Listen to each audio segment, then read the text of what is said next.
ছুটির দিনে রান্না আসলে অনেক বেশি হয়, মানে রান্না কি ইফতারির আয়োজনটাও বেশি, খাওয়া দাওয়াও বেশি। আর যদি বাসায় মেহমান আসে তাহলে তো অনেক কথাই নেই, অনেক অনেক রান্না। তা আমি অল্প অল্প করেই সব একদম সকাল থেকে মানে 10টা থেকেই শুরু করে দিয়েছি। প্রথমে আমি ডাল বসিয়ে দিয়েছি, একটা সবজি রান্না করব। আর এখানে পেঁয়াজ বেরেস্তা করে নিচ্ছি, মানে অল্প অল্প করে করে নিচ্ছি যাতে সবগুলো পেঁয়াজ একসাথে বেরেস্তা হয়ে গেলে তারপরে একটা একটা করে রান্না করব। এদিকে ডাল বসিয়েছিলাম, ডালে আমি একটু হলুদ আর একটু লবণ দিয়ে দিয়েছিলাম। একটু ডালটা ফুটে উঠতেই আমি এখানে সবজি দিলাম, সিম, গাজর আর লাউ দিয়েছি। আর ব্রকলি আর বেগুনটা দিব একদম নামানোর আগে দিব, কারণ ওগুলা তাড়াতাড়ি সিদ্ধ হয়ে যাবে।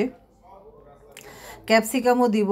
আর পেঁয়াজটা কিন্তু এদিক দিয়ে লাল করে নিচ্ছি, অল্প একটু লবণ দিয়েছি। লবণ দিয়ে তাহলে হবে কি একদম ঝরঝরা হবে এবং মোচমোচা থাকবে পেঁয়াজটা। আর এই যে সবজিটা দেখেন অনেকটাই সিদ্ধ হয়ে গেছে, এখন আমি বাকি সবজিগুলো দিয়ে দিলাম। ক্যাপসিকাম আর বেগুন দিলাম, বাস এটা তো একদম 2 মিনিটেই সিদ্ধ হয়ে যাবে। এখন এই সবজিটা বাগার দিব, পাঁচফোড়ন দিয়ে পেঁয়াজ রসুন দিয়ে সুন্দর করে বাগার দিয়েছি। এভাবে বাগার দিয়ে সবজি রান্না করলে অনেক ভালো লাগে এবং খুবই হালকা একটা সবজি হয়।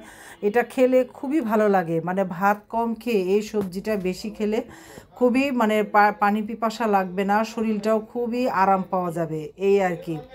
তো সবজিটা যখন রান্না হয়ে গেছে, আর এদিক দিয়ে কিন্তু আমি গরুর মাংস হাতে মেখে বসিয়ে দিয়েছিলাম, সেটা রান্না হচ্ছে। এখন রান্না করব মুরগির রোস্ট। মুরগির রোস্ট এখানে 2টা মুরগি আমি কেটে নিয়েছি। মুরগিগুলা ওই যে লাল কি মুরগি বলে, ব্রয়লার না এগুলা, ঠিক ওই যে লাল লেয়ার নাকি লেয়ারও না, এগুলো মনে হয় লাল কক মুরগি, সেই মুরগিগুলোই আর কি রোস্টের জন্য এগুলো খুবই ভালো হয়। মাংসগুলো নরম থাকে, খুব সুন্দর করে ভাজাও যায়, আবার রান্নাটাও খুব তাড়াতাড়ি হয়ে যায়, রোস্টের জন্য খুবই ভালো আর কি। তো মুরগিগুলো আমি সুন্দর করে যে এইভাবে সবগুলো একসাথে ভেজে নিয়েছি। এখন এখানে আস্তে আস্তে মশলা দিয়ে দিব। মশলা একটু আদা রসুন দিলাম প্রথমেই 2 চামচের মতো দিয়ে, আর এইখানে আমি কাজু বাদাম আর পেস্তা পেস্ট করে নিয়েছিলাম কাঁচামরিচের সাথে, সেটা দিয়ে দিলাম।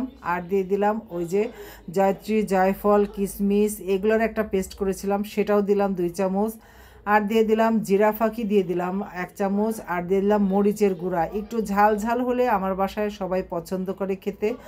আর দিয়ে দিলাম কিছু দই। দই না দিলে তো এই রোস্টটা একটুও মজা লাগবে না। সাথে দিয়ে একদম সুন্দর করে ভুনে নিচ্ছি। মোটামুটি যখন একদম ভুনা হয়ে গেছে তখন আমি একটু লবণ দিয়ে দিলাম। লবণটা আমি প্রথমেই দেইনি, আর এই যে লবণটা দিতে মনে ছিল না আর কি।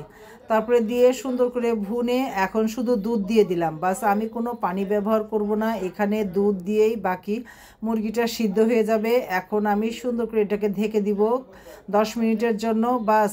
কারণ ভাজাতেই মুরগি অর্ধেক আমার সিদ্ধ হয়ে গেছে, বাকিটা এই যে দুধে ফুটে উঠবে আর নামিয়ে দিব। শেষে অবশ্যই একটু চিনিয়ে দিব, এই যে কাঁচামরিচ দিয়ে দিলাম। আগেও কাঁচামরিচ দিয়েছিলাম, সেগুলো কেটে দিয়েছিলাম, আর এখানে আস্তা কাঁচামরিচ দিয়ে দিলাম। আর এই যে একটু ঘি দিয়ে দিলাম। এখন দেখেন ঝোলটাও শুকিয়ে গেছে, এখন নামিয়ে দিব। আর চিনিটাও দিলাম একটু, দিয়ে আবার 2-3টা কাঁচামরিচ দিলাম। বাস আমার রান্না কিন্তু একদম কমপ্লিট, একদম পারফেক্ট হয়েছে। আর এই যে নামানোর আগেই দিয়ে দিলাম পেঁয়াজ বেরেস্তা। বাস আর কোনো কিছুর প্রয়োজন নয়, এখন শুধু আরেকটা রান্না করব।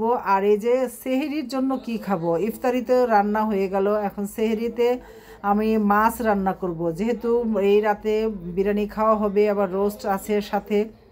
আর সেহরিতে খাওয়া হবে সবজি, ওই যে ডাল দিয়ে সবজি রান্না করেছি। আর এই যে আমরা 4জন খাবো সেহরিতে, 4জনের জন্য 4 পিস মাছ, কারণ বেশি করলেই থেকে যাবে, কেউ খাবে না, নষ্ট হবে। এর জন্য আমি মানে 1 পিস করেই বানিয়েছিলাম। এই মাছটা ছিল কাতল মাছ, কাতল মাছের ভাজা আর কি। ছোট ছোট পিস করে নিয়েছি, কারণ এত বড় পিস আমার বাসায় কেউ খায় না। বড় বড় পিস থাকলে কেউ মাছ খেতে চায় না, আর ছোট পিস থাকলে সবাই আগ্রহ করে মজা করে খায়, এই জন্যই ছোট ছোট পিস করে রান্না করি। আর এই তো রান্না শেষ, এখন ফল কেটে নেওয়া হচ্ছিল। এই যে এখানে আনারস কাটা হচ্ছে, তরমুজ কাটা হচ্ছে, মানে সব ফল টল কেটে একদম ইফতারির টেবিল রেডি। আমি অবশ্য রান্নাবান্নায় রান্নাঘরে ব্যস্ত, আর আমার এই যে সাহেবটি সে সবার জন্য প্লেট রেডি করছে, ফল ফল শরবত দিয়ে পুরো টেবিল গোছাচ্ছে। এই তো আমি আমার বাসার আর এটা দিলাম একটু সবাইকে কি পজিশনে আছে, মেহমান ছিল বাসায়। এই যে শরবত, 2 রকমের শরবত, বেলের শরবত আর অ্যালোভেরা জেল দিয়ে। আর এই যেখানে আনা হয়েছিল হালিমটা অনেক মজার ছিল। এই তো সবাই